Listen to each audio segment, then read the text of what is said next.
All right, Paper here, back with a replay review. This time we have Chris, an intimidating name. So Chris is a new player to AoE4. Him and his buddy Dankmaster play a lot. Hashtag 420 Dankmaster. Um, and he just needs tips. He's learned. He's felt like he's trying to pick up the game on his own, and now he's just looking for some advice in this replay review. So I'm happy to do it. He mostly plays team ranked, in which he is bronze. Both him and his buddy are bronze, and they're playing against a bronze and a silver. So we want to look at this game and give Chris some advice. This is 35-minute games. We won't watch the whole 35. We'll mostly focus on the first 15 minutes because the first 6 really set up how well the game goes, in my opinion, and then within the first 15 you can usually diagnose what the problem is. Because unless everyone's playing really well, there's a good reason why the game it shouldn't go past 15-20 minute mark. So with that, let's go ahead and jump in. So 2v2s like this in a team game setting, a big part of it is okay, why are we going wood early? So it looks like you have a build order because you went to food, and then you went to house and mining camp, which is part of the build order for English. Yet we are then immediately going to wood, and the reason I say this is because you generally want to get to feudal as fast as possible. And you have all the wood you need. You have the wood to drop a house, a mining camp. In fact, a lot of English players will then drop 2 farms because you have all this extra wood. You don't need it until you hit feudal. To start going on wood now is just going to slow down your age up because this villager could be gathering food, and an efficient age up, to let you know, is getting 400 food and 200 gold at relatively the same time. The only time I could see you going on wood early is if you want to do fishing, which, in case you don't know, fishing is very, very good. Shoreline fish are as fast as harvesting boar, and deep water fish are some of the best resources in the game, which you have to make a dock for, which if people were going to do docks, they would send all their villagers to wood and send one to the shore to build a dock. Deer are also very good, so feel free to go on deer. Your farms are really good because you're English, but for most other people, the order is berries, then farms, then sheep. So that's why you generally want to go deer early on, but your farms are better. So a big part of this style of game 2v2 is you're kind of each 1v1ing the person across from you until the game gets to a certain point where you get together and fight together.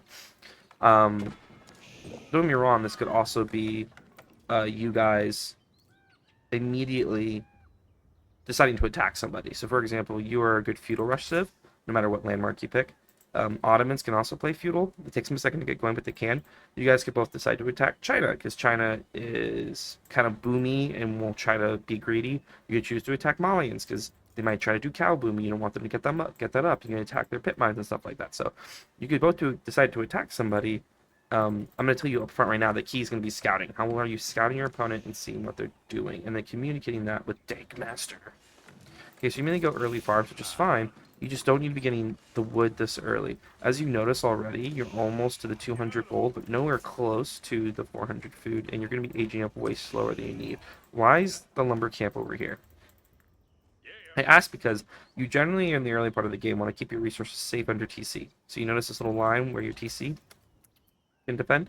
So that's why you want to go on this wood line, and then this wood line. Going all the way over here early, one, is a waste of time. You just walked all the way over here to drop this mining camp, this lumber camp. But 2, the enemy could come right here and attack and immediately push you off this lumber camp, which makes it moot.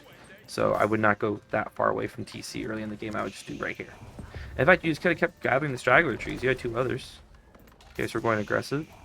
If the reason you didn't want to put it there is because of the council hall, it's dumb. You just put the council hall here, you put the council hall here, you put the council hall here. But yeah. I'm a fan of your resource splits early. I like how you're aligned to wood, because this is going to prepare you to immediately make longbows, which is nice. But already my biggest issue is that you have guys have not scouted your opponents. You've scouted where your opponents are located. You haven't scouted anything about them. What do I mean anything about them? Well, if you're going to be aggressive, you'd like to know a few things. 1, where's their gold?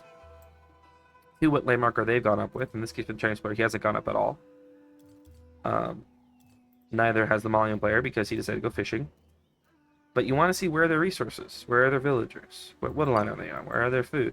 As English, you can immediately end his ability to get gold, like that. It's done. It's done's up. He basically should not get gold anymore because your longbow is going to show up here and shoot him off gold. So then your question would be, where's his next gold? Oh, it's here. I should check that. It's here. I should check that. Same thing with the Malian player. Oh, his wood is way wide open. His fishing is out on the open. Those are things that can attack. So you'd want to scout because one, you want to find what is their opening landmark. Are they making units? Are they being greedy? And two, you want to find where can I attack. And since you haven't scouted, you don't know these things. So you're going in dark. And so, and this is a concern for me right here. You have how many villagers queued? 7. You don't need 7 queued up. I would queue up 3. I understand you don't want to forget making villagers, but still. You should be immediately making units the second you finish this council hall. So 1, I'd make sure you put on a hotkey. 3. That's what I do. And the second the council hall finished, you should have been rallying to here and Q. You should know you should have rallied to here because you should have scouted and seen his golds right here. You would be here already. You would be stopping this Barbican. This Barbican doesn't even stop you from harassing his gold. You can still shoot him from this side. So the point being is, your longbows should already be here. Your first one. And then he doesn't get gold anymore. And that ruins his game. It really does. But you're not. You're making units. So the question is, what's your strategy? Are you doing like a soft boom with farms? I would still make units because the units buy you space. If you're attacking him, he can't attack you. And you slow them down, giving you more time to put up farms. Second, I suggest you get wheelbarrows and economic upgrade.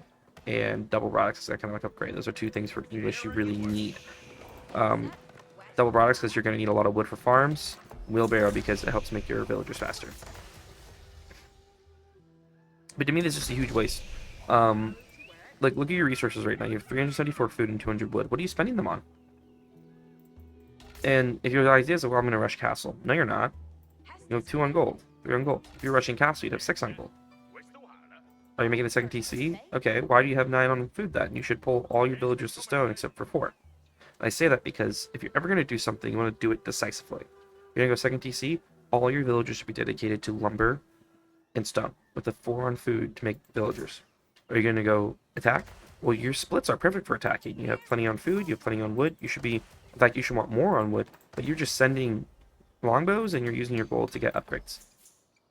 But you're not doing that. I don't know why you're being aggressive. A huge thing of players at your level is just being aggressive. It's just making units and going for it. It's amazing how often you will catch your opponent in a really bad spot, forcing them to do things they don't want to do.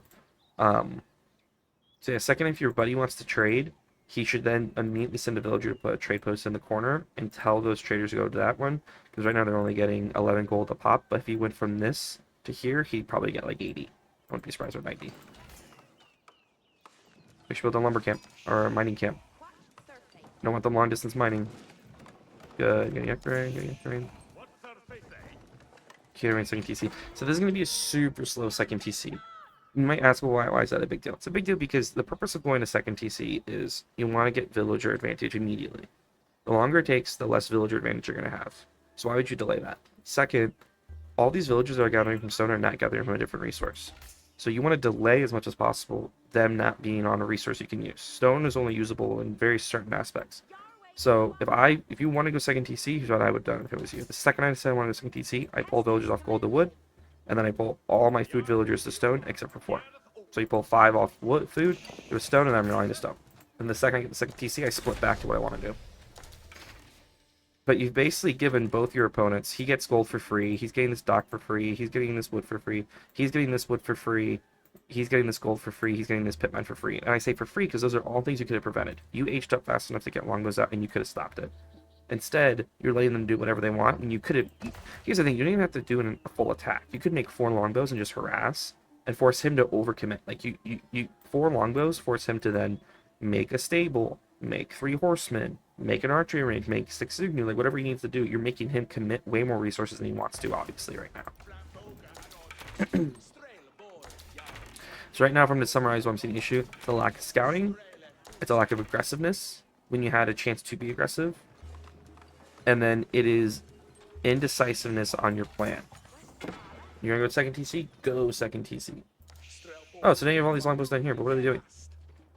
You saw where he is. He's on this gold. He's made this docks. Just walk right here. You can actually see the range of a building when you get close to it. See this? You're fine. If your scout and longbows are sitting here, you shoot those gold villagers easy peasy. We're going for it? Wrong place of attack. And the question is, well, how do I know where to attack? You want to just push him off resources he needs. Push him off gold, he can't age up. Push him off food, he can't make units. Push him off wood, he can't make units. So this is becoming a good decision, but you have to make sure you stay out of Barbican range. But then again, it's like, so what's the point? You stopped making longbows. Oh, so now we're making a barracks? Just keep making longbows. Just don't stop making longbows. Here's what you think about it. If all these resources are put into units right now, men at arms, spears, longbows, he would be dead because you would have 15 units at this point. You could have if you focus on making units from the jump. He has 0, he dies. Like he can't make enough units to catch back up. And then orange can come down and help you, and you guys just finish red. And even if blue ages up, even if blue gets whatever he wants, he's gonna be facing 2 people at the same time, and that's really, really hard. There, push him off this food. Beautiful. See, this is what you should be doing from the start. I don't know why this... well, I do know why this took me so long. It's because you're relatively new, and you're probably trying to figure out what you want to do in the moment. If you're thinking of what you need for upgrades, arrow attack and arrow defense are the most important for you. Arrow attack, so you do more pop for each shot, and arrow defense, so if you wanted to jump in and try to do just a quick jump into TC range to pick a villager, you won't take as much damage. Your scout needs to be with your longbows, though. Why? Your scouts with your longbows, you have longer vision, and your longbows can shoot farther. Your longbows can actually shoot farther than their vision is. Your scout, giving them extra vision, allows them to shoot farther. 2, you don't need to leave. So you notice how you're running away? If you leave, he just gets to continue getting this food. So I would just stay here. Now imagine with me, if you had kept making longbows, and you had sent them to the front. Okay, so you shot him off food, and now he's making these archery ranges, and you're shooting him off archery ranges. Like, your longbows could pick these villagers, and then you're pushing him off gold. And now he's boxed on both sides, and he literally can't do anything. That's how we think about attacking. We think about, what can I cut off? How can I prevent my opponent from catching back up and being permanently behind? But you just have so many extra resources. Okay, we're gonna age up, I assume. Good kills on these. Just age up. Okay, we're not anymore. What happened? We're making 1,000 spears. So a key part of, and now you've overgathered stone. You know what I mean? I would have just immediately dropped the white tower, like here, because the idea is gonna put more farms, right? Or if you really want more eco, you could do the King's Palace. Finally getting that market up. This trade isn't doing anything, is the problem. So what you need to do is, whenever you have a moment, so you've done your little raid, you go back to your base. You need to ask yourself, what do I want to do? What do I want to do? Do I want to rush castle? Sweet, I'm gonna age up. Do I want to make units? Sweet, I'm gonna make more production. I'm gonna make sure I have the resources to make units. A big thing I'm seeing is you're just not using your resources. You're not using them to age up. You're not using them to make anything. You're just gathering as many as you can. I have stone now. I have wood now. But there's not a purpose behind it. How much wood you decide, I'm just gonna fight. I'm just gonna go for it. I'm gonna make units. I'm gonna attack, and you would see the success you'll have because you're actually being decisive, while your opponents are probably not being decisive. 2, you should never be making this many units out of one production building. Just add more production. You have the wood. Drop 2 more barracks and another archery range. Generally, this game is just purely won by the people who make the most units out of the most production buildings. It's actually often that simple. Then you get siege engineering, you drop rams, and you attack, and you win. Like, I promise, you beat this guy. If you just made units, you beat him by yourself. And now, the Malian player get to go to castle for free. For free, I'm saying, like, he had no pressure. You're lucky he didn't set up his cow boom before he did this. He should have. A Malian player usually sets up their cows and then does this. And if they do, they have an insane amount of food.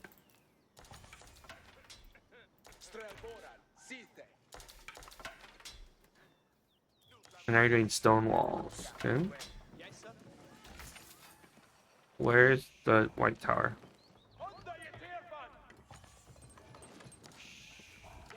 Here? Why? Why? Is it because you protect the boar and the stone? Not worth it. What's worth? Where can your white tower be that would provide you permanent worth? Protecting your farms. Serious, protecting your farms. Because you can drop keeps later on all these other things to get them.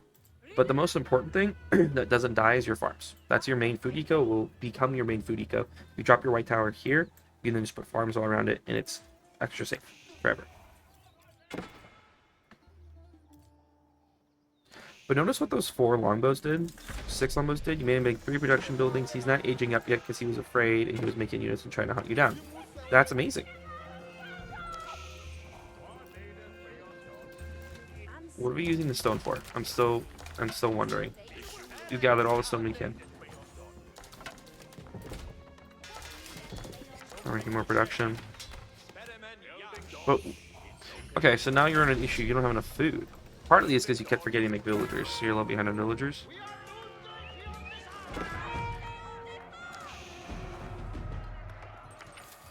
So I notice you're getting up stone walls now. It would have been better if you had done just an initial wood wall layer first. So wall here to here, here to here, here to here, all the way across.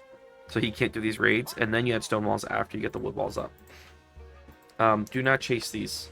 Do not chase these. All you need to do is, one, once again, if your white tower's here, this doesn't happen. Two, just put units at the danger spot. So put like a group of spearmen here and a group of spearmen on gold and you're fine.